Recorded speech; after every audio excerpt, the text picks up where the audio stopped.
പ്രതിപക്ഷം ഉന്നയിച്ച ആരോപണം ശരിയാണെന്ന് തെളിഞ്ഞു. 2016 മുതൽ 2025 വരെ കാലയളവിൽ നഗരസഭയിലും പരിസര പ്രദേശങ്ങളിലും നിലം നികത്തി കരഭൂമിയാക്കി മാറ്റിയതിൽ വൻ ക്രമക്കേടും അഴിമതി നടന്നിട്ടുണ്ടെന്ന് നഗരസഭാ പ്രതിപക്ഷ നേതാവ് പാലോളി മെഹബൂബ്.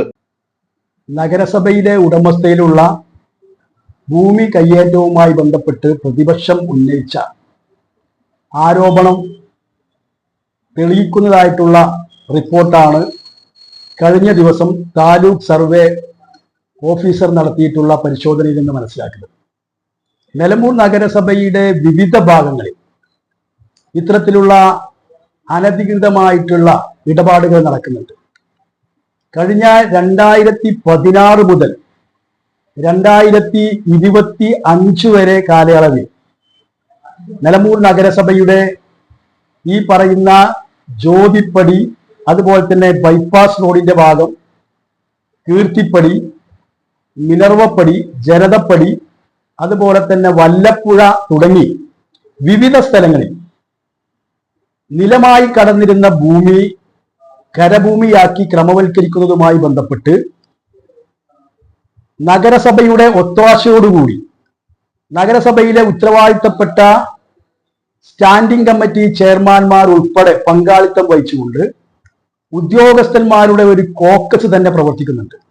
സമഗ്ര അന്വേഷണം നടത്തി കുറ്റക്കാർക്കെതിരെ നിയമ നടപടി സ്വീകരിക്കണമെന്നാവശ്യപ്പെട്ടുകൊണ്ട് ബന്ധപ്പെട്ടവർക്ക് പരാതി നൽകിയിട്ടുണ്ട്.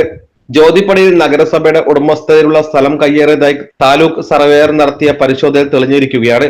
2024 ഡിസംബറിൽ നഗരസഭാ സെക്രട്ടറി ഇത് മറച്ചുവെച്ച് സ്വകാര്യ ഭൂവുടമയ്ക്ക് അനുകൂലമായി കയ്യേറ്റം ഒഴിപ്പിച്ചതായി കാണിച്ച് തഹസിൽദാർക്ക് നൽകിയ കത്തിന് പിറകിൽ ലക്ഷങ്ങളുടെ അഴിമതിയുണ്ട്. നഗരസഭാ ചെയർമാനും സ്റ്റാൻഡിംഗ് കമ്മിറ്റിയിലെ ചെയർമാൻമാർക്കും റവന്യൂ ഉദ്യോഗസ്ഥർക്കുമുള്ള പങ്ക് പുറത്തു കൊണ്ടുവരണമെന്നും പാലോളി മെഹബൂബ് പറഞ്ഞു. നഗരസഭാ സെക്രട്ടറിയുടെ കത്ത് റദ്ദ് ചെയ്താൽ മാത്രം പോരാ, ഹൈക്കോടതിയിൽ നഗരസഭയുടെ അഭിഭാഷകൻ വിവരം അറിയിക്കണം. ഇല്ലെങ്കിൽ സർക്കാരിന് ലഭിക്കേണ്ട 80 ലക്ഷത്തോളം രൂപ നഷ്ടമാകും. 2016 മുതൽ 2025 വരെ ജ്യോതിപ്പടി, നിലമ്പൂർ ബൈപ്പാസ്, കീർത്തിപ്പടി, ജനതപ്പടി, വല്ലപ്പുഴ, വെളയന്തോട് തുടങ്ങിയ പല സ്ഥലങ്ങളിലും ഇത്തരം ഭൂമി തരം മാറ്റൽ അഴിമതി നടന്നിട്ടുണ്ട്. ഇതിൽ റവന്യൂ ഭൂമിയിലും മിച്ച ഭൂമിയും സ്വകാര്യ വ്യക്തികൾക്ക് ക്ലിയറൻസ് നൽകിയതിലൂടെ ക്രമക്കേടും ലക്ഷങ്ങളുടെ അഴിമതിയും അന്വേഷിക്കണമെന്നും ബന്ധപ്പെട്ടവർക്ക് നൽകിയ പരാതിയിൽ പറഞ്ഞിട്ടുണ്ട്. SS Gold, pure gold. SS Group, Nilambur.